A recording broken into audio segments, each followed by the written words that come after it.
бутум ооруп тизем бүгүлбөй келгем. Өзүмдө сахарым бар болчу. Анан биринчи күнү КЖД эже терапевт ошол демге кир, андан кийин демден кийин анан хижамаларды ал деп көп советтерин берди. Мен ошо боюнча катары менен дарыланып келатам. Демге келгенде биринчи күнү тепкичтен чыгып түшө албай, бир бутум жакшы бүгүлбөй аткан. Анан ошо демге кирип биринчи күн болгондо эртеси күнү оливковый маслону алып тиземе биринчи күнү сүрттүм. Биринчи күнү демден чыккандан кийин үйгө барып. Эртеси күнү ушул дем салгандан кийин Кудайыма чексиз шүгүрлөр болсун. Аллага ыраазымын.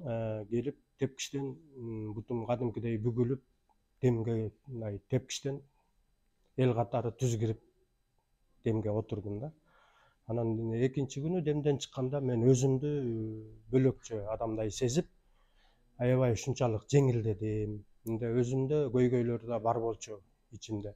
Сахар оорусуна байланыштуу болуп кетеби? Менде неме мындай бат-баттан жиним келе берчү, стресс, ар кандай жаман ойлор оюма келе берчү. Кичине бир нерсе болсо эле мындай жиним келип, күчүмдү бир нерседен чыгарып ийгенге чейин барып кайра өзүмдү кармап ушинтип жүрчүмүн да. Анан баягы демге келип, дем салгандан кийин ошо экинчи күнү ошол экени сездим. Мурункудай стресстер жанагылар кичине жеңилдеди. Өзүм баягыдай бат-баттан ачууланып, жинденгеним азайып калды. Ошону менен мен 7 күн демде отурдум. Кудайыма шүгүр, азыр кадимкидей билинет, анчалык стресстерим жок. Мен өзүмдү мындай Алланын шыпасы болду деп эсептейм.